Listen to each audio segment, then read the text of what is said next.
Hello students. So now the first next definition is order of an element of a group. आपको एक group दे रखा है और उस ग्रुप के एलिमेंट का ऑर्डर निकालना है। पहले तो ग्रुप का ऑर्डर क्या होता है, किसी भी ग्रुप का ऑर्डर क्या होता है? ग्रुप का ऑर्डर होता है total number of elements in that set. उस सेट के अंदर उस सेट के अंदर कितने एलिमेंट्स हैं, that is the order of the group. और उसके बाद बात आती है, अब बात आती है कि उस ग्रुप के जो एलिमेंट्स हैं उनका ऑर्डर क्या होगा। तो इसके regarding there are very interesting theorems in group theory, and I think you have to study those theorem in the BSc classes, in BSc class. तो मैं थोड़ा सा इसका आइडिया आपको दे रहा हूँ यहाँ पे। ग्रुप ग्रुप मैं फिर रिपीट कर रहा हूँ, ग्रुप का ऑर्डर होता है total number of elements in that set, और ग्रुप के एलिमेंट का ऑर्डर जो होता है उसकी खासियत यहाँ पर यह है कि जो ग्रुप के एलिमेंट का ऑर्डर होता है वो कभी भी ग्रुप के ऑर्डर को एक्सीड नहीं करता है, पहली बात। दूसरी बात, उस ग्रुप के एलिमेंट का ऑर्डर हमेशा ग्रुप के ऑर्डर से छोटा होगा या एट द मोस्ट ग्रुप के ऑर्डर के बराबर हो सकता है। मान लीजिए ग्रुप का ऑर्डर 4 है फॉर एग्जांपल, तो उसके एलिमेंट का ऑर्डर ज़्यादा से ज़्यादा 4 होगा, अदरवाइज हमेशा 4 से छोटा होगा। तो ये कुछ इम्पॉर्टेंसेस हैं इसकी ऑर्डर की। और इसके अलावा और भी there are so many theorems, so many results regarding this order of the element, order of the set. So जो हमारे यूज़ में आ रहा है यहाँ पे उसकी मैं बात कर रहा हूँ यहाँ पे। तो how to find order of an element of a group, देखिए ज़रा। Let capital G be a group, G मैंने ग्रुप ले लिया अब, ठीक है। अब ग्रुप आपको पता क्या है, प्रीवियस वीडियो में हम बात कर चुके हैं इसकी, ठीक है जी।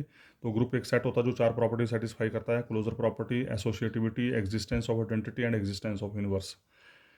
मैंने इसमें एक एलिमेंट उठाया a, be any element of G, then order of a is the least positive integer. This is very important part here, least positive, ये वर्ड इज वेरी इंपॉर्टेंट।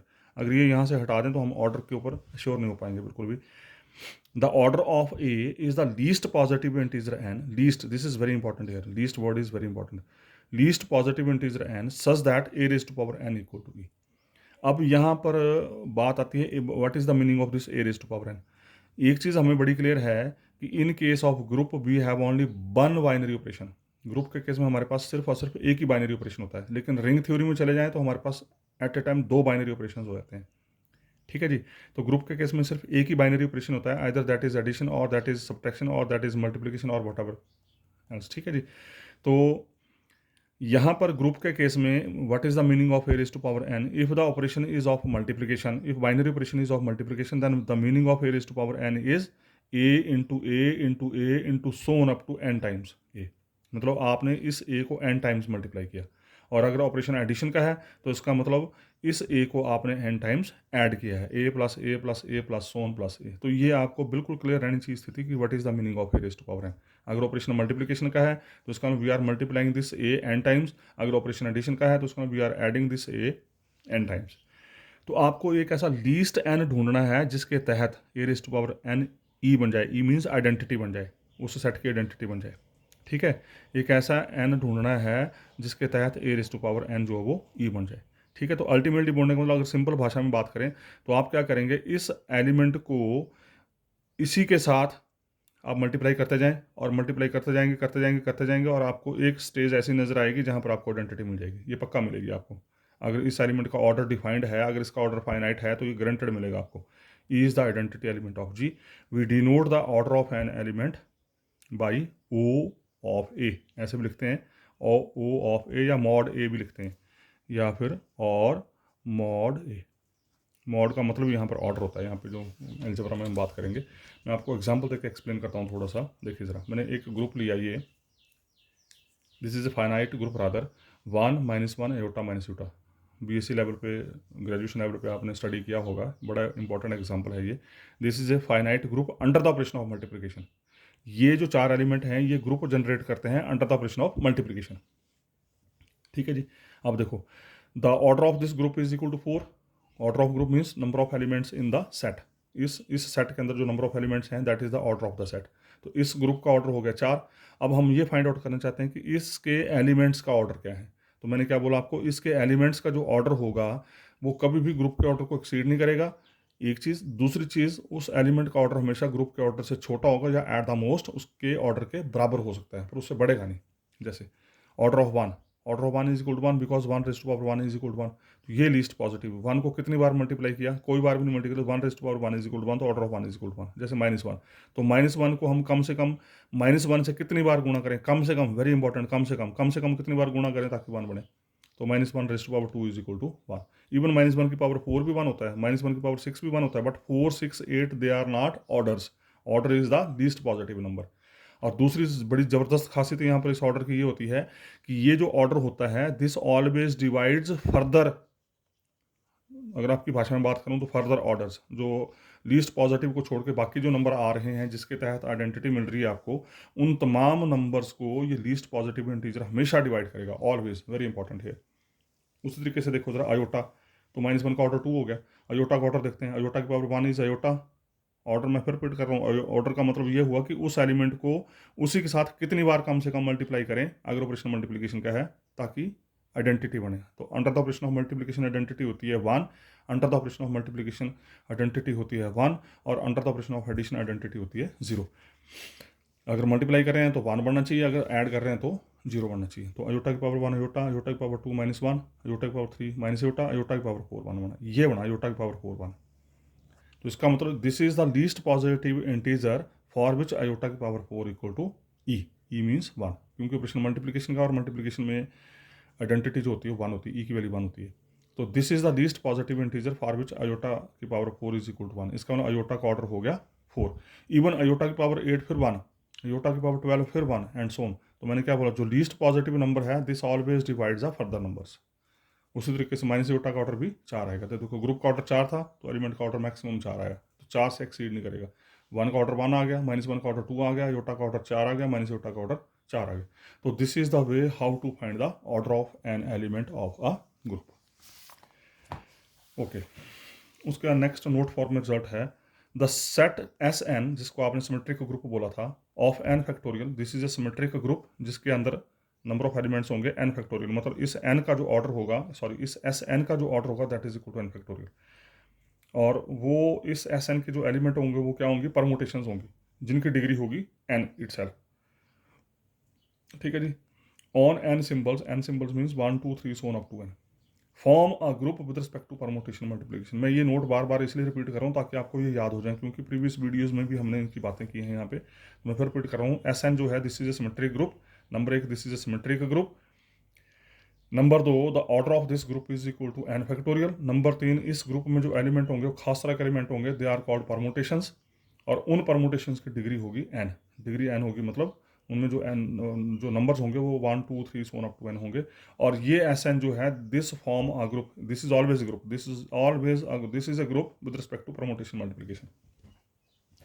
तो ये एस एन जो परमुटेशंस का set है, इन n symbols की permutations का ये जो एस एन सेट है, this is a group under the operation of permutation multiplication, ultimately under the operation of multiplication. तो इसको याद करना आपने, इसका प्रूफ है बकायदा यहाँ पे, लेकिन you have to retain the result कि जो सिमेट्रिक ग्रुप होता है जिसका ऑर्डर एन फैक्टोरियल है, और this is the set of permutations of n symbols, this always form a group under the operation of multiplication, rather permutation multiplication.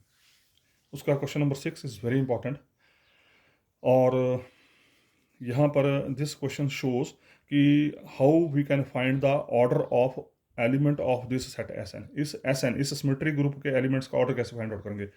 ठीक है, जैसे अभी मैंने बताया आपको कि एलिमेंट का ऑर्डर कैसे फाइंड आउट करें, तरीका वही है कि इसका जो भी एलिमेंट जिसका ऑर्डर आपने निकालना है, उस एलिमेंट को उसी के साथ कितनी बार कम से कम मल्टीप्लाई करें ताकि आइडेंटिटी मिले।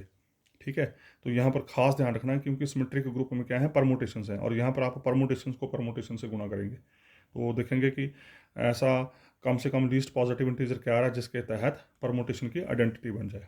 तो वही ये क्वेश्चन नंबर 6 है। और क्वेश्चन नंबर 6 थोड़ा मॉडिफाइड रिजल्ट है। If alpha is a cycle of length r, cycle clear है आपको अब, साइकिल, ठीक है, साइकिल से परमुटेशन बन जाती है, परमुटेशन से साइकिल बन जाती है। If alpha is a cycle of length r का मतलब इस अल्फा साइकिल के अंदर टोटल नंबर ऑफ एलिमेंट्स जो होंगे वो आर होंगे, then alpha raise to power r is the identity permutation. Very important result है, बहुत अच्छा रिजल्ट है। और बेसिक्स आपके जो कंपटीशन के टेस्ट होते हैं, नेट सेट वगैरह होते हैं, वहाँ पर ये चीज़ें बड़ी, मतलब अगर आपको ये कंसेप्ट पता है तो आप इमीडिएट फटाफट फाइंड आउट कर सकते हैं कि what is the order of this permutation. ठीक है, तो बोल रहा है कि इस साइकिल की जो लेंथ होगी, अल्टीमेटली बोलने का मतलब ये हो गया कि जब आपने परमुटेशन इस सेट की किसी भी परमुटेशन का ऑर्डर निकालना है तो उस परमुटेशन को पहले साइकिल में कन्वर्ट करो, साइकिल में कन्वर्ट करो, फिर उस साइकिल की लेंथ देखो कितनी है, जो उसकी लेंथ होगी that number itself gives the order of the permutation, ये ऑर्डर ऑफ द साइकिल। ठीक है, अगर लेंथ आर है तो alpha raise to power r, वही आ गई ना, a raise to power n is equal to e, a raise to power n is equal to e, फिर एन इज लीस्ट, तो यहाँ पर alpha raise to power r is equal to e, e means identity permutation, E means identity permutation. Identity permutation means 1 goes to 1, 2 goes to 2, 3 goes to 3, 4 goes to 4 and so on. ठीक है, तो अगर alpha cycle है जिसकी length r है तो हमने prove करना है कि अल्फा की पावर r जो है that is identity permutation, means r is the order of that cycle. Since the set, answer इसका, since the set Sn of n factorial permutations on n symbols form a group, अभी हमने बात की ऊपर, ये जो Sn सिमेट्रिक सेट होता है जिसका ऑर्डर है n फैक्टोरियल, उसके अंदर ये परमुटेशंस हैं n सिंबल्स की, तो ये ग्रुप को जनरेट करते हैं, rather this is a finite group basically under the operation of permutation multiplication, permutation multiplication, and the order of an element A of a group is the least positive integer n such that a raised to power n equal to e। ठीक है, ये अभी हमने definition देखी कि group के element का order जो होता है वो एक लीस्ट पॉजिटिव इंटीजर होता है जो इस प्रॉपर्टी को सेटिस्फाई करता है, फिर ई is the identity element of group. ठीक है, हियर अब यहाँ पे इस क्वेश्चन के अंदर क्या है, if alpha is a cycle of length r, यहाँ दे रखा आपको अल्फा साइकिल दे रखी है आर लेंथ की, then alpha raise to power r is identity permutation means, तो अल्फा की पावर आर जो आइडेंटिटी परमुटेशन बनाएगी, इसका मतलब क्या हुआ, r is the order of the permutation alpha. We will explain the concept by example, तो हम इसको with the help of example इस कंसेप्ट को एक्सप्लेन करेंगे। ये मैंने अल्फा साइकिल ले ली, 1 2 3 4 5 5 सिंबल्स के ऊपर मैंने एक साइकिल उठा लिया यहाँ पे। ठीक है, और क्लियर कट इसमें टोटल नंबर ऑफ एलिमेंट्स कितने, 5, तो इसका मतलब ये हो गया कि इस साइकिल की लेंथ होगी 5, इस साइकिल की लेंथ होगी 5। अगर इस साइकिल की लेंथ 5 है तो we will prove the number 5 is order of this permutation, मतलब इन 5 एलिमेंट के द्वारा जो भी परमुटेशन जनरेट होगी उस परमुटेशन का ऑर्डर इज इक्वल टू 5। उस परमुटेशन का ऑर्डर इक्वल टू 5 का मतलब ये हो गया कि इस अल्फा को हम अगर 5 बार गुणा करेंगे, अल्फा को अल्फा से alpha into alpha into alpha into alpha into alpha 5 बार इसको गुणा करेंगे तो आइडेंटिटी परमुटेशन बन जानी चाहिए। तो देखते हैं, let alpha is equal this, ये साइक्लिक परमुटेशन ले ली of length 5। Now we will check alpha raise to power 5 is equal to, अब हम ये चेक करेंगे कि अल्फा की पावर 5 ई बनती है कि नहीं बनती है। अब इसको करने के दो तरीके हैं, फिर बड़े ध्यान से सुनना आपने, और जो आपको तरीका अच्छा लगे आप उस तरीके से चल सकते हैं।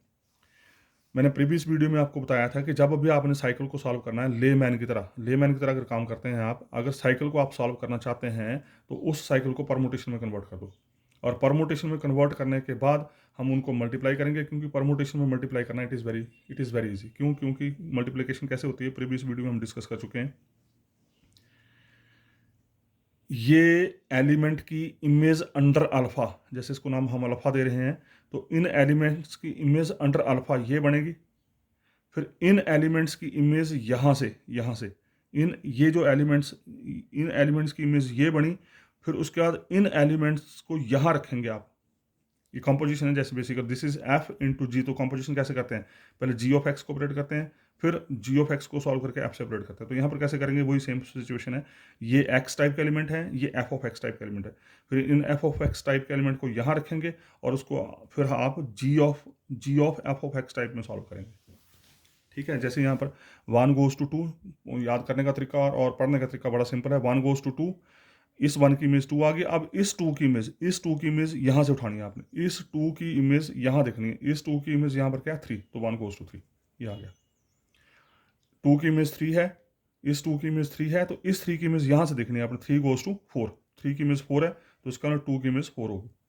ये ट्रांजिटिविटी प्रॉपर्टी की तरह बिहेव करते हैं, 2 goes to 4, तो 3 goes to 4, तो 4 goes to 5, तो 3 goes to 5, 4 goes to 5, 5 goes to 1, 4 goes to 1 ये आ गया, 5 goes to 1, 1 goes to 2, तो 5 goes to 2। तो परमुटेशन मतलब बोलने का मतलब है कि साइकिल को अगर आप परमुटेशन में कन्वर्ट कर देते हैं तो it is quite easy to multiply these permutations. दूसरा तरीका क्या है, दूसरा कि आप सीधा साइकिल को ध्यान में रखो, जो ओरिजिनल साइकिल दे रखी है उसी साइकिल को ध्यान में रखते हुए उस साइकिल से सीधे साइकिल जनरेट करेंगे आप। ये कैलकुलेशन वर्क उठ जाएगा बीच में से आपका। अगर आप चाहें तो इस कैलकुलेशन वर्क को आप स्टॉप कर सकते हैं, बीच में ख़त्म कर सकते हैं। आप डायरेक्ट इस साइकिल से दूसरी साइकिल देख सकते हैं। Actually, we want to find alpha. Sorry, we have it is given that alpha is equal to this, so we want to find alpha की पावर 5। तो अल्फा की पावर 5 निकालने के लिए बारी बारी चेक करेंगे। पहले अल्फा स्क्वायर निकालेंगे, डायरेक्ट अल्फा की पावर 5 नहीं निकलेगी यहाँ पे, ठीक है। पहले अल्फा स्क्वायर निकालेंगे, फिर अल्फा क्यू निकालेंगे, फिर अल्फा 4 निकालेंगे, फिर अल्फा 5 निकालेंगे for the purpose of calculation. और अदरवाइज अगर आप कम्पिटेटिव पॉइंट ऑफ व्यू से चलते हैं तो आप डायरेक्ट अल्फा से अल्फा की पावर 5 निकाल सकते हैं। डायरेक्ट भी अल्फा से अल्फा की पावर 5 निकाल सकते हैं। मैं वो आपको तरीका बता रहा हूँ यहाँ पे, ठीक है। तो पहला तरीका तो मैंने बता दिया कि अल्फा स्क्वायर कैसे निकालेंगे, अल्फा इंटू अल्फा, दोनों परमोटेशंस, मतलब ये जो अल्फा साइकिल देखिए इसको परमोटेशन में कन्वर्ट किया। परमोटेशन में कन्वर्ट करने का तरीका अब आपको पता है, प्रीवियस वीडियो में डिस्कस कर चुके हैं, मैं फिर रिपीट कर देता हूँ। ये आपको साइकिल दे रखी है तो इसकी परमोटेशन कैसे लिखेंगे, 1 2 3 4 5 ऊपर लिख दिया। फिर परमोटेशन कैसे लिखते हैं, 1 गोज टू 2, ये आ गया, 2 गोज टू 3, ये आ गया, 3 गोज टू 4, ऐसे चलता है, 1 goes to 2, 2 goes to 3, 3 goes to 4, 4 goes to 5, 5 goes to 1, वापस 1 goes to 2, 2 goes to 3, 3 goes to 4, 4 goes to 5, 5 goes to 1। वैसे अगला अल्फा लिख लिया और मल्टीप्लाई कर दिया। अब मैं ये बोल रहा हूँ कि अगर आप ये ना लिखना चाहें तो छोड़ सकते हैं, तो डायरेक्ट आप इस अल्फा से अल्फा स्क्वायर निकाल सकते हैं। कैसे निकालना है, जैसे अल्फा, इस अल्फा से अल्फा स्क्वायर निकालना तो क्या करना है, अगर अल्फा स्क्वायर निकालना है तो 1 की इमेज एक एलिमेंट छोड़ना है। अल्फा स्क्वायर के लिए आपने एक एलिमेंट छोड़ना है, 1 की इमेज 3, 1 की इमेज 3, ये देखो नीचे जरा, 1 की इमेज 3, एक एक छोड़ते जाना, 1 की इमेज 3, 3 पे पहुंच गए, फिर 3 की इमेज 5, 3 की इमेज 5, जिसके ऊपर पहुंचे उसके आगे एक एलिमेंट छोड़ना है। अगर स्क्वायर है तो एक एलिमेंट छोड़ना है, अगर अल्फा क्यूब है तो 2 2 छोड़ने हैं, अगर अल्फा की पावर 4 है तो 3 3 छोड़ने हैं, अल्फा की पावर 5 है तो 4 4 छोड़ने हैं। मतलब उस हिसाब से चलना, आपने साइकिलिंग चलानी है। मैं फिर रिपीट कर रहा हूँ, अगर स्क्वायर निकालना है तो एक एक एलिमेंट छोड़ते जाना है, अगर क्यू निकालना है तो 2 2 एलिमेंट छोड़ते जाना है, अगर 4 निकालना है, पावर 4 निकालनी है तो 3 3 एलिमेंट छोड़ने हैं, एंड सो। ठीक है, जैसे अल्फा स्क्वायर निकालना तो डायरेक्ट इस साइकिल से डायरेक्ट साइकिल कैसे लिखिए, देखो जरा, 1 गोज टू, एक एलिमेंट छोड़ना है, 1 गोज टू 3, फिर एक एलिमेंट छोड़ना, 3 के ऊपर पहुंच गया, 3 से आगे चलना, फिर 3 गोज टू 5, फिर 5 के आगे कौन है, 5 के आगे ये 1 है, 5 के आगे एक एलिमेंट छोड़ना तो 5 गोज टू 2, ये आगे 5 गोज टू 2, और 2 के आगे फिर एक एलिमेंट छोड़ना, 2 गोज टू 4, तो ये आगे साइकिल सीधे अल्फा स्क्वायर इक्वल टू 1 3 5 2 4। बाकी ये नीचे मैंने, ये आपको पेपर में लिखने की जरूरत नहीं है, ये चीज़ें मैंने एक्सप्लेन करने के लिए लिखी हुई हैं यहाँ पे। तो यू डायरेक्टली राइट, अल्फा आपको ये दे रखा है तो अल्फा स्क्वायर आप डायरेक्ट लिख सकते हैं। और अगर आपको तंगी आ रही है तो यू डू प्रैक्टिस, और otherwise you will do this, कि साइकिल को परमुटेशन में कन्वर्ट करो, फिर परमुटेशन को आपस में मल्टीप्लाई करो। ठीक है जी। तो ये लैंग्वेज जो लिखी है मैंने, इस लैंग्वेज को लिखने का कोई मतलब नहीं है पेपर के अंदर। अगर पेपर में क्वेश्चन आता है यू डोंट राइट दिस, ये सिर्फ आपको एक्सप्लेन करने के लिए बताया मैंने कि किस तरीके से। अब उसके बाद अल्फा क्यू में क्या बोला मैंने, या अल्फा क्यू का मतलब अल्फा इंटू अल्फा, मैं दोनों तरीके चला रहा हूँ, लेमन वाला तरीका भी चला रहा हूँ, मतलब परमुटेशन में कन्वर्ट करके भी चल रहा हूँ, और डायरेक्ट भी चलूंगा। तो अल्फा क्यू का मतलब अल्फा इंटू अल्फा स्क्वायर लिख लो, या अल्फा स्क्वायर इंटू अल्फा लिख लो की बात। अल्फा आपको दे रखा है 1 2 3 4 5, तो अल्फा से आपने परमुटेशन बना ली। अल्फा स्क्वायर अभी निकाला आपने थोड़ी देर पहले, तो उसकी परमुटेशन लिख दी यहाँ पे, फिर दोनों परमुटेशन को मल्टीप्लाई कर दिया, कोई दिक्कत नहीं। तो 1 2 3 दोनों को गुणा करके 1 2 3 4 5 ऊपर लिखा, तो 1 गोज टू 2, और इस 2 की इमेज यहाँ पे 4 है तो 1 गोज टू 4 ये आ गया, फिर 2 गोज टू 3, फिर इस 3 की इमेज यहाँ देखनी है आपने, 3 की इमेज 5, 2 गोज टू 5 ये आ गया, 3 गोज टू 4, इस 4 की इमेज 4 गोज टू 1, तो 3 गोज टू 1 ये आ गया, 4 गोज टू 5, फिर इस 5 की इमेज 5 गोज टू 2, तो 4 गोज टू 2, फिर 5 goes to 1, 1 goes to 2, 5 goes to 3, तो ये परमुटेशन बन गया आपकी। तो अल्फा इंटू अल्फा स्क्वायर को गुणा करके ये आ गया। ठीक है, और यहाँ से आप ये साइकिल लिख सकते हैं, 1 goes to 4, 1 goes to 4, 4 goes to 2, 2 goes to 5, 5 goes to 3, 3 goes to 1। तो इस पूरी परमुटेशन की एक ही साइकिल बनी। ठीक है, एक तो तरीका ही हो गया। दूसरा तरीका मैंने क्या बोला कि डायरेक्ट साइकिल से साइकिल लिखनी है आपने, इस डायरेक्ट साइकिल से साइकिल लिखनी, जो ओरिजिनल साइकिल है अल्फा आपकी, उससे डायरेक्ट अल्फा क्यू लिखना आपने, this is our alpha Q. तो क्या तरीका बताया, अगर अल्फा स्क्वायर था तो क्या बोला था मैंने, एक एक एलिमेंट छोड़ना है। अब अल्फा क्यूब है तो 2 2 एलिमेंट छोड़ने हैं, जैसे 1 से चले, 2 एलिमेंट छोड़े, 2 और 3 छोड़ दिए, 1 गोज टू 4, ये देखो 1 गोज टू 4। ठीक है जी, फिर 4 पे पहुंच के 4 के आगे फिर 2 एलिमेंट छोड़ने, तो 4 के आगे 5, 5 के आगे कौन है 1, तो 5 और 1 छोड़ा, तो 4 गोज टू 2 ये आ गया, फिर 2 के आगे फिर 2 एलिमेंट छोड़ने, 2 goes to 5, 3 और 4 छोड़ा, 2 goes to 5, 5 पे पहुंच गए, 5 के आगे फिर 2 एलिमेंट छोड़ने हैं, तो 5 के आगे 2 एलिमेंट कौन से हैं, 1 2, तो 5 goes to 3, ये आ गया। तो आप डायरेक्ट साइकिल से साइकिल लिख सकते हैं, मैं बार बार बोल रहा हूँ। अल्फा स्क्वायर निकालना तो एक एक एलिमेंट छोड़ते जाना है, अल्फा क्यूब निकालना है तो आपने दो दो एलिमेंट छोड़ने हैं, अल्फा की पावर 4 निकालनी तो अल्फा की पावर 4 फिर वैसे ही अल्फा इंटू अल्फा क्यूब लिखो या alpha square into alpha square लिख दो, एक ही बात है। तो अल्फा ये आ गया, अल्फा क्यूब आपने ये निकाला ऊपर, दोनों को मल्टीप्लाई कर दो। और डायरेक्ट भी निकाल सकते हैं, डायरेक्ट कैसे, अल्फा की पावर 4 में क्या बोला, तीन तीन एलिमेंट छोड़ने तीन तीन एलिमेंट छोड़ने, तो 1 के आगे 3 एलिमेंट छोड़े, 1 goes to 5, ये 1 goes to 5, 5 के आगे 3 एलिमेंट छोड़े, 3 एलिमेंट कौन है, 1 2 3 छोड़े तो 5 goes to 4, ये आ गया। 4 के आगे फिर 3 एलिमेंट छोड़े, एक एलिमेंट ये है तो 2 ये हैं तो 4 goes to 3, ये आ गया। 3 के आगे फिर 3 एलिमेंट छोड़े, 4 5 छोड़ा, 1 छोड़ा तो दिस goes to 2, तो ये बन गई साइकिल इसकी, ये आ गया अल्फा की पावर 4। अभी तक आपके पास आइडेंटिटी परमुटेशन नहीं बन रही है। आइडेंटिटी परमुटेशन का मतलब यहाँ पर 1 goes to 1, 2 goes to 2, 3 goes to 3, 4 goes to 4, 5 goes to 5 ऐसे बनेगा, ठीक है। अब अल्फा की पावर 5 निकालें तो अल्फा की पावर 5 के लिए अल्फा की पावर 4 को अल्फा से गुणा कर लो या अल्फा की पावर 3 को अल्फा स्क्वायर से गुणा कर लो, वो आपकी इच्छा है, ठीक है। या फिर डायरेक्ट साइकिल लिख सकते हैं आप। तो ये बीच में जो लैंग्वेज लिखी है, इस लैंग्वेज को आपको लिखने की पेपर में कोई जरूरत नहीं है, ये सिर्फ आपको एक्सप्लेन करने के लिए लिखा हुआ मैंने। तो अल्फा की पावर 5 अल्फा इंटू अल्फा की पावर 4, ये आ गया। दोनों परमुटेशन को मल्टीप्लाई किया तो ये देखो बन गया। जब दोनों को मल्टीप्लाई किया आप तो you can multiply easily, 1 goes to 1, 2 goes to 2, 3 goes to 3, 4 goes to 4, 5 goes to 5, ठीक है। तो यहाँ साइकिल क्या बनी, एक बन गई साइकिल 1 1, 2 2, 3 3, 4 4, 5 5, ये आ गई। और अगर डायरेक्ट आपने साइकिल लिखनी तो डायरेक्ट कैसे लिखेंगे, 1 के आगे क्या बोला मैंने, 4 एलिमेंट छोड़ने, तो 1 के आगे 4 एलिमेंट, जैसे अल्फा की पावर 5 निकालनी है तो 4 एलिमेंट छोड़ने, तो अल्फा 1 के आगे 4 एलिमेंट 2 3 4 5 छोड़ दिया तो कौन आया, 1 ही आया, तो 1 goes to 1, 2 के आगे 4 एलिमेंट छोड़े तो 2 goes to 2, 3 goes to 3, 4 goes to 4, 5 goes to 5। मतलब जिस एलिमेंट को आपने निकालना है उसके आगे के 4 एलिमेंट छोड़ने, तो 1 के आगे 4 एलिमेंट छोड़े तो 1 goes to 1, 2 के आगे 4 एलिमेंट छोड़े तो 4 एलिमेंट कौन, 3 4 5 1, 2 goes to 2, 3 के आगे 4 एलिमेंट छोड़े, 4 5 1 2 3 goes to 3, तो ये आ गया 1 2 3 4 5। तो आप देखें this is our identity permutation. Identity permutation का मतलब जो फर्स्ट रो होगी वही सेकंड रो होगी, और जैसे ही आइडेंटिटी परमुटेशन बनी वहीं आपने स्टॉप हो जाना है। तो आइडेंटिटी परमुटेशन जिस लीस्ट पॉजिटिव इंटीजर के लिए बन रही है, that least positive integer is called order of the permutation, simple, ठीक है जी। उसका नोट नंबर 7 फिर रिपीट हो रहा है, the order of any permutation, very important result, आगे मैं इसको प्रूव करूंगा जाके।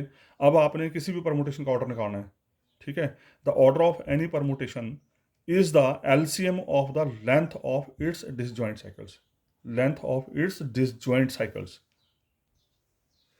मैंने क्या बोला आपको कि आपने किसी परमुटेशन की, मान लो इस परमुटेशन का ऑर्डर निकालना है, जो अभी मैं थ्योरम की बात कर रहा था, मान लो इस परमुटेशन का आपने ऑर्डर निकालना है, तो आप क्या करेंगे, अब ये बड़ा सिंपल सा रिजल्ट बन जाएगा आपका ऑर्डर निकालने के लिए। आप क्या करेंगे, उस परमुटेशन को साइकिल्स में कन्वर्ट करेंगे, ठीक है। जैसे ये परमुटेशन दे रखी है, ये परमुटेशन दे रखी है, आपने उस परमुटेशन को साइकिल में कन्वर्ट करना। मान लीजिए इस परमुटेशन की साइकिल ये बन गई 3, एक साइकिल ये आ गई, एक साइकिल ये आ गई, एक साइकिल ये आ गई, ठीक है।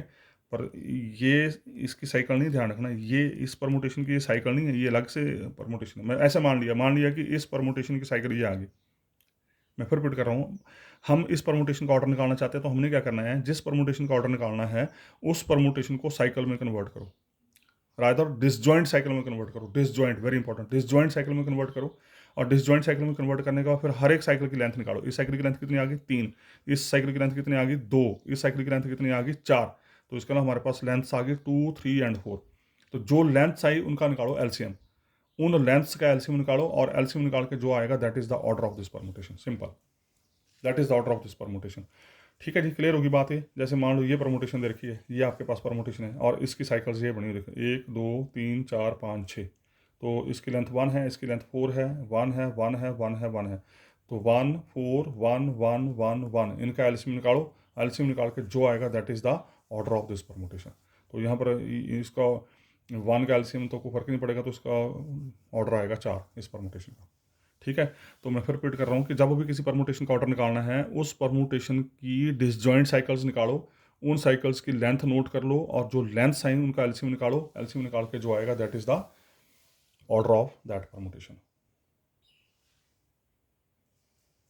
उसके बाद नेक्स्ट क्वेश्चन नंबर 7, ये आपके लिए होमवर्क है जो भी हमने क्वेश्चन किया। हाउ मेनी टाइम्स, क्वेश्चन पूछने का तरीका, how many times 1 2 3 4 1 3 4 2 be multiplied by itself to produce this 1 1 2 2 3 3 4 4। मतलब इस परमुटेशन को इसी के साथ कितनी बार गुणा करें ताकि आइडेंटिटी परमुटेशन मिले, या और कैसे पूछ सकता है, find the order of this permutation. तो ये आपके लिए होमवर्क। मान लीजिए दिस इज अल्फा, इसको नाम मैंने अल्फा दे दिया, ठीक है। तो अल्फा की पावर 3 यहाँ पर ये बनेगा, तो इसको अल्फा को 3 बार मल्टीप्लाई करेंगे तो आइडेंटिटी परमुटेशन बन जाएगी।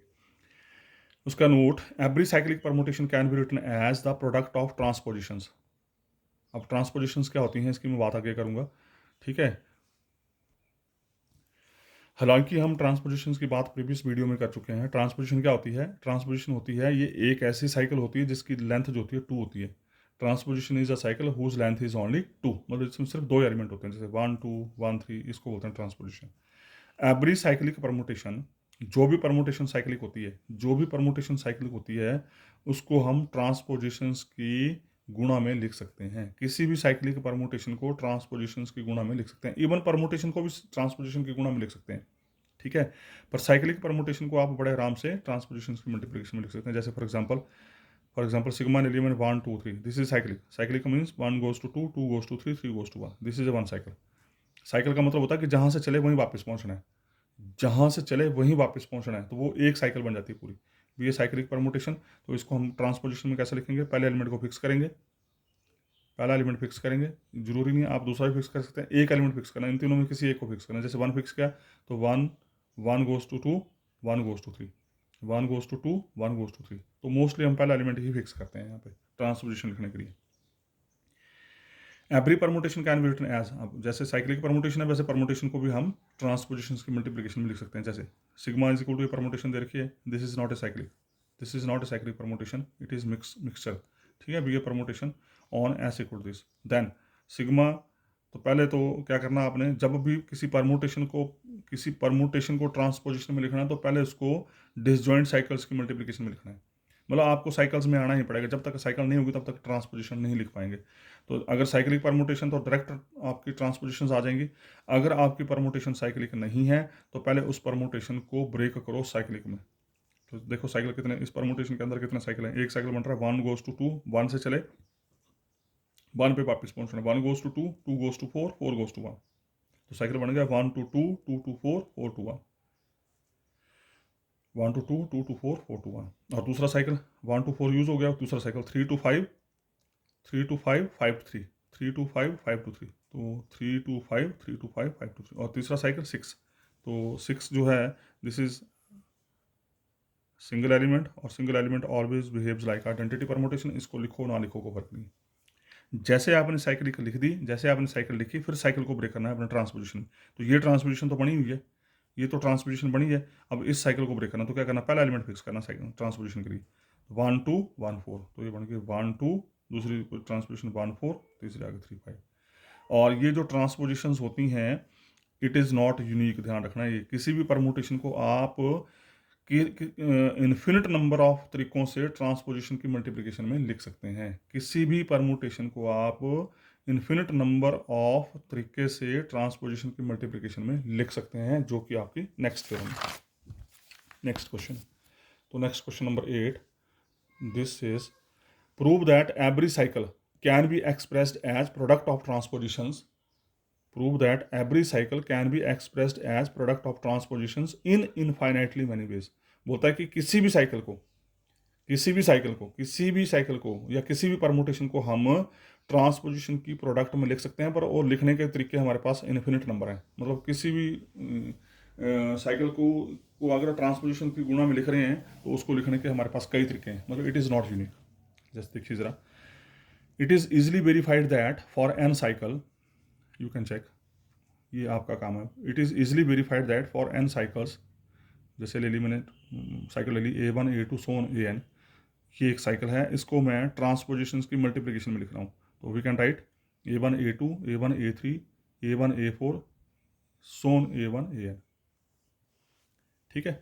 सो let us explain the concept by example, example से ज़्यादा अच्छा रहेगा। तो with the help of example consider, ले ली मैंने cycle 1 2 3 so on up to n, cycle ले ली of length n, by actual calculation we see that, जब आप कैलकुलेशन करेंगे मतलब जब इस साइकिल को परमुटेशन में कन्वर्ट करेंगे तो ये सारे रिजल्ट बन जाते हैं। By actual calculation we see that 1 2 3 so on up to n, कैसे क्या करना है, 1 को फिक्स किया, 1 goes to 2, 1 to 3, 1 to 4, 1 to 5, 1 to 6 and so on 1 to n, ये बनी साइकिल। अब मान लो हम 4 साइकिल ले लेते हैं, ये तो n की बात कर दी मैंने, चलो 4 साइकिल की बात करते हैं पहले। Let us take 4 cycle. 4 cycle का मतलब एक ऐसी साइकिल जिसकी लेंथ 4 है, ये ले ली मैंने 2 3 5 4 अपनी मर्जी से। आप जो मर्जी लें, जरूरी नहीं यही लेनी, आप अपने हिसाब से जो मर्जी लेते रहें। मैंने एक 4 साइकिल ली 2 3 5 4। अब देखना ज़रा चेक करना, मैं आपको बताऊंगा कि इस साइकिल को हम कई तरीकों से ट्रांसपोजिशन की गुणा में लिख सकते हैं। देखो ज़रा, 2 3 5 4, 2 फिक्स किया, 2 3 2 5 2 4, 2 3 2 5 2 4, ठीक है जी, ये एक बात होगी। अब 2 3 5 4, 2 3 5 4 ये जो साइकिल है इसको हम ऐसे भी लिख सकते हैं, आपको बार बार बोल चुका हूँ पहले ही मैं। साइकिल जो होती है, बस ये ध्यान रखना कि ऑर्डर ब्रेक नहीं होना चाहिए। जैसे इस साइकिल को कैसे लिख सकते हैं, 2 3 5 4, इसको हम ऐसे भी लिख सकते हैं, 3 से स्टार्ट करो, 3 5 4 2 लिखा, 3 5 4 2, इसको ऐसे भी लिख सकते हैं 5 4 2 3। बस ये ध्यान रखना ऑर्डर ब्रेक नहीं होना चाहिए। ये बात मैं प्रीवियस वीडियो में कर चुका हूँ कि किसी भी साइकिल को लिखने के कई तरीके हैं हमारे पास, ठीक है। जैसे 4 से स्टार्ट किया तो 4 2 3 5, तो मैंने क्या किया, इस साइकिल को ऐसे लिख दिया। तो ऐसे लिखो या ऐसे लिखो एक ही बात है। जब ऐसे लिख दिया तो उसके इसमें 3 फिक्स हो जाएगा। अब इस साइकिल को ट्रांसपोजिशन की मल्टीप्लिकेशन में लिखना तो कैसे लिखेंगे, 3 5 3 4 3 2, आ गया जी। आल्सो 1 2 2 1 ये आइडेंटिटी परमुटेशन होती है। और आइडेंटिटी परमुटेशन की खासियत क्या है, आइडेंटिटी परमुटेशन की खासियत होती है कि उसको किसी से भी मल्टीप्लाई करें तो उसको कोई फर्क नहीं पड़ता, वही रहता है। तो क्या किया, 1 2 2 1 2 3 5 4 लेके चला, ये this is the product of these transpositions. और इन ट्रांसपोजिशंस में मैंने 2 ट्रांसपोजिशन और डाल दी, ये 2 ट्रांसपोजिशंस और डाल दी, क्यों, क्योंकि this is A identity permutation, और आइडेंटिटी परमुटेशन को इससे मल्टीप्लाई करेंगे तो उसको कोई फर्क नहीं पड़ेगा। तो अल्टीमेटली ये सिर्फ लेंथ को इंक्रीज करेगा, बस और कुछ नहीं। तो अल्टीमेटली 2 3 5 4 बिकम्स 3 5 3 4 3 2 1 2 2 1, और 2 3 5 4 बिकम्स 2 3 2 5 2 4 1 2 2 1, जैसे मर्जी लिख सकते हैं। तो इस सेम साइकिल को आपने ये लिखा ट्रांसपोजिशंस के प्रोडक्ट में, इसी सेम साइकिल को आपने ये लिखा ट्रांसपोजिशन के प्रोडक्ट में, और इसी सेम साइकिल को आपने ये लिखा ट्रांसपोजिशन के प्रोडक्ट में। अगेन 2 5 3 3 5 2, ये 2 साइकिलें फिर ली मैंने, ये फिर आइडेंटिटी परमुटेशन बना रही है, यू कैन चेक, ये फिर आइडेंटिटी परमुटेशन बना रही है, ठीक है। और अगर ये फिर आइडेंटिटी परमुटेशन बना रही है तो इस आइडेंटिटी परमुटेशन को मैंने इस साइकिल से मल्टीप्लाई कर दिया। क्यों, क्योंकि अगर आइडेंटिटी परमुटेशन है तो इससे गुणा करके इसको कोई फर्क नहीं पड़ेगा।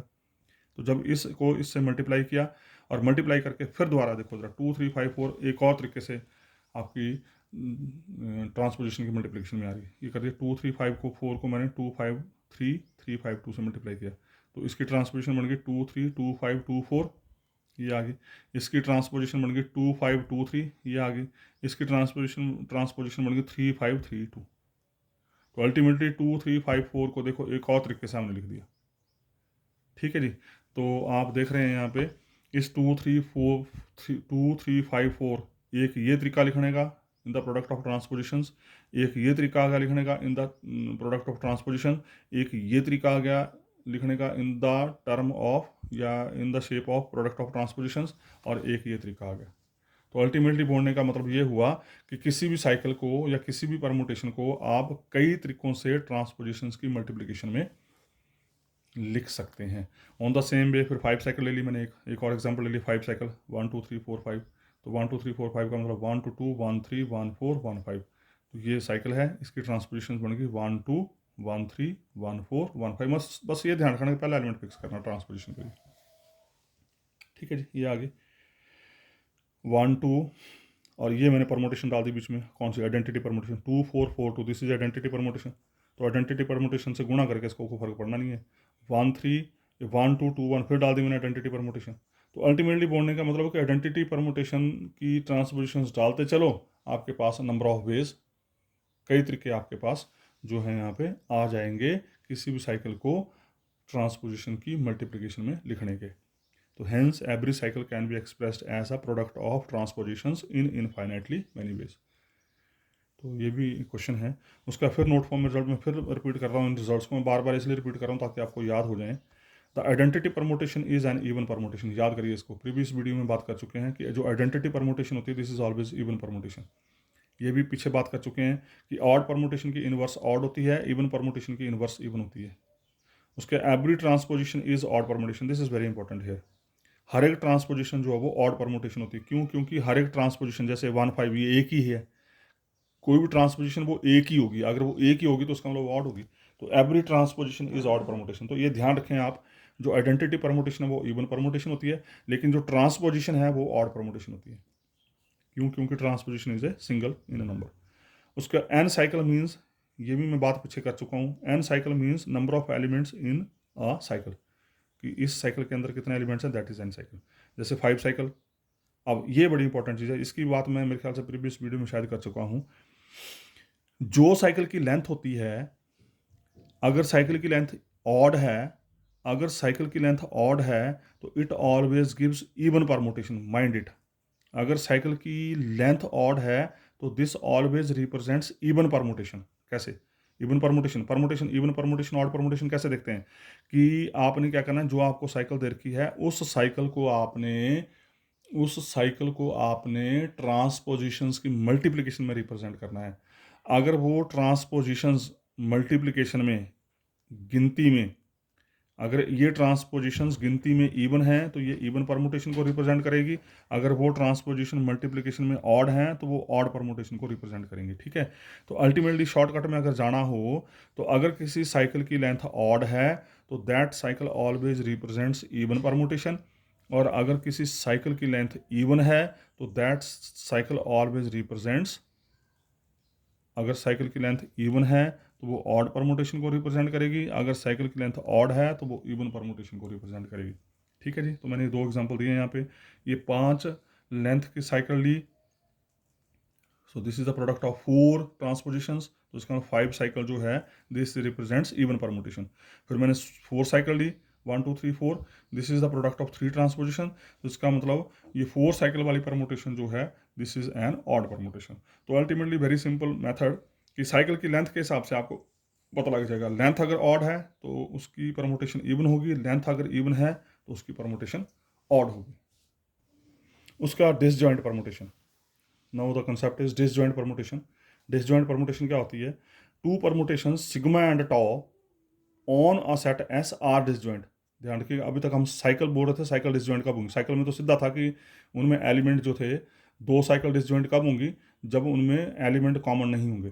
अब 2 परमुटेशन डिसजॉइंट कब होंगी? 2 परमुटेशन डिसजॉइंट कब होंगी? उसके लिए ये 2 कंडीशंस हैं। तो 2 permutation sigma and tau on a set S are disjoint if for any x belongs to S. ये एस क्या होता था? ये एस ही तो मेन सेट है हमारा, जो सिंबल्स एन सिंबल्स को रिप्रेजेंट करता है। बोलता है कि उस एस में अगर कोई एलिमेंट उठाएं तो उसकी इमेज एक परमुटेशन के तहत सेम नहीं आनी चाहिए और दूसरी परमुटेशन के तहत सेम आनी चाहिए। एक परमुटेशन के इस एस के एलिमेंट की इमेज एक परमुटेशन के तहत सेम नहीं आनी चाहिए, लेकिन दूसरे के तहत हर सूरत सेम आनी चाहिए। अगर सिग्मा ऑफ एक्स एक्स के बराबर नहीं है तो tau of x her Surat x आना चाहिए, या टाउ ऑफ एक्स अगर एक्स के बराबर नहीं है तो सिग्मा ऑफ एक्स एक्स के बराबर आना चाहिए।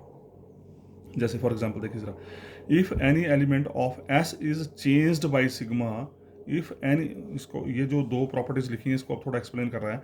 If any element of S is changed by sigma then it is unchanged by tau. अगर सिग्मा उसको चेंज कर रहा है, अगर सिग्मा उसको चेंज कर रहा है, अगर सिग्मा ऑफ एक्स एक्स के बराबर नहीं आया, मतलब सिग्मा ऑफ एक्स की वैल्यू एक्स नहीं आई, कुछ और आई, चेंज कर दी ना। अगर एक्स की इमेज अंडर सिग्मा यहाँ चेंज हो रही है तो टाउ के अंडर वो चेंज नहीं होनी चाहिए, and vice versa. If any element of S is changed by sigma then it is unchanged by tau, and if any element of S is changed by tau then it is unchanged by sigma. मतलब अगर sigma change कर रहा है तो tau change नहीं करेगा, अगर tau change कर रहा है तो सिग्मा चेंज नहीं करेगा। जैसे फॉर एग्जांपल लिया मैंने नीचे, ऐसे लिया मैंने 6 सिंबल, ऐसे ले लिया मैंने 6 सिंबल्स का सेट। अब इन 6 सिंबल्स के अनुसार सिग्मा मैंने ले ली ये परमुटेशन और टाउ मैंने ले ली ये परमुटेशन। अब चेक करो जरा, क्या ये दोनों परमुटेशन डिसजॉइंट हैं? साइकिल में मैं फिर रिपीट कर रहा हूँ, साइकिल में तो सीधा देखना होता है कि एलिमेंट आपके कॉमन नहीं होने चाहिए, लेकिन परमुटेशन में एलिमेंट कॉमन होते हैं, ध्यान रखना, और उसके बावजूद वो परमुटेशन डिसजॉइंट होती हैं। ठीक है जी। तो सिग्मा परमुटेशन मैंने ये ले ली, टॉ परमुटेशन मैंने ये ले ली। अब डेफिनेशन क्या बोलती है हमारी, कि अगर सिग्मा 1 को 3 बना रहा है अगर सिग्मा 1 को 3 बना रहा है तो टाओ हर सूरत 1 को 3 नहीं बनाएगा, मतलब 1 को 1 ही रखेगा। सिग्मा अगर x को x नहीं बना रहा है तो टाओ हर सूरत x को x बनाना चाहिए। तो देख लो सिग्मा 1 3 है, सिग्मा ने क्या किया 1 को 3 में चेंज कर दिया, तो टाओ हर सूरत 1 को 1 में ही रखेगा, मतलब टाओ जो है 1 को चेंज नहीं करेगा। सिग्मा ने 2 को 1 बना दिया तो टाओ हर सूरत 2 को 2 ही रखेगा। सिग्मा ने 3 को 2 बना दिया, सिग्मा में 3 2 बन रहा है तो टाओ में 3 3 रहना चाहिए। सिग्मा में 4 4 आ गया, अब सिग्मा ने क्या किया 4 को 4 ही रखा, मतलब सिग्मा ने कोई चेंज नहीं किया। अगर सिग्मा ने चेंज नहीं किया तो टाओ को चेंज करना पड़ेगा। सिग्मा 4 4 है तो टाओ 4 चेंज हो गया, 5 आ गया। सिग्मा 5 5 है, सिग्मा ने 5 को चेंज नहीं किया लेकिन टाओ को 5 को चेंज करना पड़ेगा। अगर सिग्मा ने चेंज नहीं किया तो टाओ को चेंज करना पड़ेगा। अगर सिग्मा ने चेंज, मैं फिर रिपीट कर रहा हूँ, अगर सिग्मा ने चेंज नहीं किया तो टाओ चेंज करेगा। अगर सिग्मा ने चेंज कर दिया तो टाओ चेंज नहीं करेगा। तो इस तरह की जो परमुटेशन होंगी इनको बोलेंगे हम डिसजॉइंट परमुटेशन। अब इसके बिहाफ पे क्वेश्चन नंबर 9 है। This is again very important question and the question is simple one, if alpha and beta are two disjoint permutations, बोलता है अगर alpha and beta two disjoint permutations तो alpha beta और beta alpha बराबर होगा। Same question हम पीछे भी कर चुके हैं, सेम क्वेश्चन हम प्रीवियस वीडियो में भी कर चुके हैं, पर वहाँ क्या था डिसजॉइंट साइकिल्स। अगर अल्फा बीटा डिसजॉइंट साइकिल्स हैं तो अल्फा बीटा बीटा अल्फा के बराबर होता है। अब यहाँ साइकिल की जगह है डिसजॉइंट परमुटेशंस हैं तो अल्फा बीटा बीटा अल्फा के बराबर होगा। और prove that two disjoint permutations commutes, अगर परमुटेशन डिसजॉइंट्स हैं तो वहाँ पर कम्यूटेटिविटी हमेशा होगी। अगर परमुटेशन कम्यूट डिसजॉइंट नहीं है तो कम्यूटेटिव हो भी सकती है और नहीं भी हो सकती है।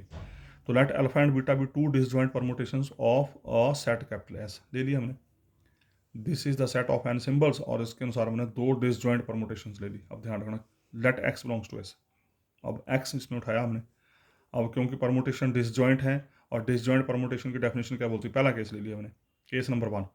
एक्स मैंने ऐसे से उठाया तो डिसजॉइंट परमुटेशन की डेफिनेशन क्या बोलती है कि अल्फ़ा अगर एक्स को चेंज कर रहा है, अल्फ़ा अगर एक्स को चेंज कर रहा है तो बीटा एक्स को चेंज नहीं करेगा, बीटा एक्स को चेंज नहीं करेगा। एक्स चेंज कर रहा है, नॉट इक्वल टू एक्स का मतलब एक्स जो है अल्फ़ा ऑफ एक्स जो है वो एक्स की इमेज अंडर अल्फ़ा चेंज हो रही है, तो बीटा के अंडर एक्स की इमेज चेंज नहीं होनी चाहिए। ठीक है, पहला केस ले लिया मैंने। Since alpha and beta are disjoint दे रखा है, अल्फ़ा और बीटा डिसजॉइंट दे रखे हैं, सॉरी मैं रिपीट कर रहा हूँ, alpha of x is not equal to x then beta of x is equal to x because alpha and beta are disjoint. क्योंकि अल्फा एंड बीटा डिसजॉइंट है तो ये प्रॉपर्टी होल्ड करेगी। Now alpha of x x के बराबर नहीं है तो मान लीजिए अगर अल्फा एक्स की वैल्यू एक्स के बराबर नहीं तो मान लीजिए अल्फा एक्स वाई के बराबर है। अगर एक्स की इमेज अंडर अल्फा एक्स नहीं है तो कुछ होगी, say that is equal to y. इसका मतलब अगर एक्स की इमेज अंडर अल्फा वाई है तो it is very much clear x और वाई सेम नहीं होंगे, क्योंकि अल्फा एक्स एक्स के बराबर नहीं है, अल्फा एक्स वाई के बराबर है, तो एक्स और वाई बराबर नहीं होंगे। अगर एक्स और वाई बराबर नहीं होंगे तो this imply beta of y is equal to y. ठीक है जी, अगर x की इमेज अंडर अल्फा y आ रही है, अगर x की इमेज अंडर अल्फा y आ रही है, इसने चेंज कर दी तो इसका मतलब y की इमेज अंडर बीटा सेम ही रहेगी बाय डेफिनेशन। इस एलिमेंट की इमेज अंडर बीटा सेम ही रहेगी। ठीक है जी, हमने मान लिया कि बीटा ऑफ y के बराबर नहीं है। हम देखते हैं, चेक करते हैं जरा। हमने तो ये बोला ना कि y की इमेज अंडर बीटा y रहेगी, पर हम अब चेक करेंगे कि अगर y की इमेज अंडर बीटा y के बराबर नहीं तो क्या होगा। Then alpha of y is equal to y. अगर बाई को बीटा चेंज नहीं कर रहा है तो उसका मतलब अगर बाई को बीटा चेंज कर रहा है तो उसका मतलब वाई को अल्फा चेंज नहीं करेगा, तो alpha y is equal to y. और वाई किसके बराबर है, अल्फा एक्स के बराबर, तो alpha y is equal to alpha x, दोनों सेम हो गए। इसका मतलब अगर alpha of y is equal to alpha of x है तो वाई इक्वल टू एक्स होगा। क्यों, क्योंकि ये अल्फा जो है वो 1 1 भी होगी, ऑन टू भी होगी। Very first definition of permutation, permutation क्या होती है, which is 1 1 and onto both.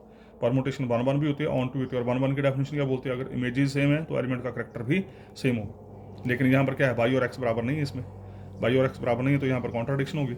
इसका मतलब बीटा ऑफ वाई किसी भी कीमत पे वाई के बराबर नहीं होगा। इसका मतलब beta of y is equal to y. ठीक है जी, बीटा ऑफ वाई वाई होगा। नाउ अब देखते हैं जरा जो हमारा रिजल्ट है एक्चुअली में। अल्फा बीटा ऑफ एक्स लेके चले, अल्फा बीटा ऑफ एक्स लेके चले which is equal to alpha time alpha of beta of x. Beta of x x के बराबर है तो ये बन गया अल्फा ऑफ एक्स वाई के बराबर है, तो ये आ गया alpha of x is equal to y. तो इसका मतलब अल्टीमेटली अल्फा बीटा के तहत एक्स की इमेज वाई बन गई। ठीक है, उसी तरीके से बीटा अल्फा पकड़ा, फिर बीटा अल्फा में चेक करते हैं जरा। जिस तरीके से अल्फा बीटा ऑफ एक्स निकाला वैसे बीटा अल्फा ऑफ एक्स निकाला, तो बीटा अल्फा ऑफ एक्स लेके चले, beta of alpha of x y के बराबर है और बीटा ऑफ वाई वाई के बराबर है। तो ultimately we checked alpha beta of X भी बाई आया और बीटा अल्फा ऑफ एक्स भी बाई आया, तो इसका alpha beta of x is equal beta alpha of X, तो ultimately alpha beta is equal to beta alpha. On the same way second case में उल्टा कर दिया हमने कि एक्स को अल्फा जो है वो चेंज नहीं कर रहा है। अगर एक्स को अल्फा चेंज नहीं कर रहा है तो उस केस में क्या होगा, तो एक्स जो है वो बीटा के द्वारा चेंज होगा। तो इसका मतलब if alpha of x is equal to x then either, ठीक है, तो या तो एक्स बीटा चेंज नहीं करेगा या एक्स को बीटा चेंज करेगा। तो देखते हैं जरा, अगर एक्स को बीटा चेंज नहीं कर रहा है, मतलब सेम ही है, then alpha beta of x is equal to लेके चले alpha of beta of x x के बराबर है which is equal to alpha of x x के बराबर है, तो ये आ गया। वैसे बीटा अल्फा लेके चले, ये भी सेम आ गया। तो इसका अगर बीटा, अगर एक्स को अल्फा चेंज नहीं कर रहा है, एक्स को बीटा भी चेंज नहीं कर रहा, तो उस केस में भी अल्फा और बीटा अल्फा दोनों सेम आ गए। और अगर सेकंड केस है, अगर बीटा ऑफ एक्स, अगर एक्स को बीटा चेंज नहीं कर रहा है, तो इसका मतलब एक्स को बीटा चेंज नहीं कर रहा है, तो इसका मतलब एक्स जो है अल्फा एक्स को फिक्स कर रहा है by definition of disjoint permutation, ठीक है। तो मान लीजिए बीटा ऑफ एक्स अगर एक्स के बराबर नहीं, तो मान लीजिए beta of X equal to Z, same जो प्रीवियस केस डिस्कस किया वैसे ही same, beta of X equal to Z, इसका एक्स और जेड बराबर नहीं होंगे, ठीक है। इसका मतलब अगर एक्स और जेड बराबर नहीं होंगे तो जेड की इमेज अंडर अल्फा जेड के बराबर होगी। फिर वही सेम चीज़ मान के चल पड़े हमने तो बता दिया कि जेड की इमेज अंडर अल्फा जो है वो जेड के बराबर है। हम मान के चेक करते हैं कि अगर बराबर ना हो तो क्या होगा। हमने मान लिया कि जेड की इमेज अंडर अल्फा जेड के बराबर नहीं, तो क्या होता है देखते हैं जरा। तो इसका मतलब beta of Z equal Z होगा, लेकिन जेड बीटा ऑफ एक्स के बराबर है, beta of Z equal beta of x, लेकिन बीटा परमुटेशन है, परमुटेशन बन होती है, अगर इमेजेस सेम है तो एलिमेंट भी सेम होगा, विच इज कॉन्ट्राडिक्शन, क्योंकि जेड और एक्स आपस में बराबर नहीं है। तो इसका मतलब alpha of Z is equal to Z always, ठीक है जी। फिर दोबारा लेके चले अल्फा बीटा ऑफ एक्स लेके चले equal to alpha of beta of X Z के बराबर है, अल्फा ऑफ जेड जेड के बराबर है, तो इसका alpha beta of X Z के बराबर आ गया।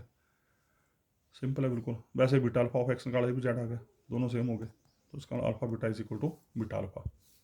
तो it is quite simple theorem. थोड़ा सा ध्यान रखना आपने बस, डिसजॉइंटनेस ऑफ परमुटेशन कैसे देखनी है, दैट इज़ इंपॉर्टेंट, कि अगर एक फंक्शन वेरिएबल को चेंज कर रहा है तो दूसरा फंक्शन वेरिएबल को चेंज नहीं करना चाहिए, बस ये ध्यान रखना है। ये फिर मैं डेफिनेशन रिपीट कर रहा हूँ। A permutation in S N is called even या odd permutation if it is a product of an even या ऑड नंबर ऑफ ट्रांसपोजिशंस। मतलब अगर कोई परमुटेशन इवन है तो it must be the product of even number of transpositions, अगर कोई permutation odd है तो it must be the product of odd number of transpositions. Simple, ठीक है जी। उसका नेक्स्ट क्वेश्चन नंबर 10 है एक्सप्रेस द परमुटेशन दिस, ये एक परमुटेशन दे रखी है as product of disjoint cycles. अब आपको पता है परमुटेशन दे रखी, तो डिसजॉइंट साइकिल में कैसे लिखना है इसका। Determine whether it is even और ऑड परमुटेशन, उसका बताना है कि क्या ये परमुटेशन इवन या ऑड है कि नहीं, वो भी मैं आपसे बातें कर चुका हूँ पीछे। सिग्मा नाम दे दिया इसको। तो पहले तो डिसजॉइंट साइकिल आ गई, 1 goes to 4, 4 goes to 6, 6 goes to 1, तो पहली साइकिल आ गई ये। 2 goes to 3, 3 goes to 2, ये आगे दूसरी साइकिल। मतलब जहाँ से चलना वहीं खत्म होना, बस ये ध्यान रखना। साइकिल का मतलब कि जहाँ से स्टार्ट हुए वहीं वापस से स्टॉप होना है। तो ये दूसरी साइकिल आ गई। 5 goes to 7 and 7 goes to 5, ये तीसरी साइकिल आ गई। तो वी हैव दीज 3 साइकिल्स, ठीक है। अब हमने चेक करना है कि क्या ये परमुटेशन इवन है या ऑड है। तो इवन ऑड कैसे देखेंगे, ये जो साइकिल्स लिखी आपने, इन साइकिल्स को ट्रांसपोजिशन में कन्वर्ट करना है। तो ये 2 ट्रांसपोजिशन तो बनी हुई हैं, तो यहाँ से बना लो एक 1 goes to 6, sorry 1 goes to 4, 1 goes to 6, 1 goes to 4, 1 goes to 6। तो कितनी ट्रांसपोजिशन आ गई, 4 ट्रांसपोजिशन आ गई।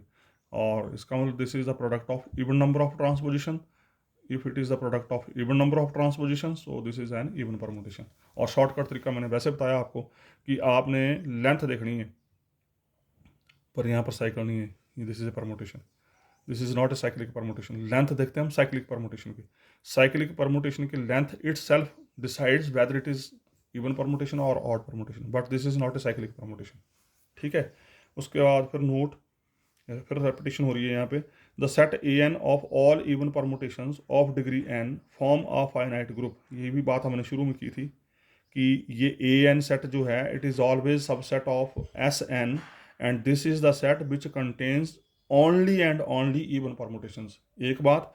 और दूसरी बात, इस सेट के अंदर जो इवन परमुटेशंस होंगी वो होंगी n फैक्टोरियल बटा 2। ये भी हम बातें पीछे कर चुके हैं कि नंबर ऑफ, अगर अगर एस एन सेट का ऑर्डर n फैक्टोरियल है तो उसमें n फैक्टोरियल बटा 2 इवन परमुटेशन होंगी और n फैक्टोरियल बटा 2 ही ऑड परमुटेशंस होंगी। तो जितने भी इवन परमुटेशंस हैं वो सारी की सारी हमने ए एन के अंदर ले ली। तो A N is a set of even permutations and this set again always form a finite group under the multiplication of permutations। ठीक है, और उसका फिर आइडेंटिटी परमुटेशन हमेशा इवन होती है। तो इस वीडियो को मैं यहीं स्टॉप कर रहा हूँ, बाकी फिर बात करेंगे नेक्स्ट वीडियो में। Thank you very much.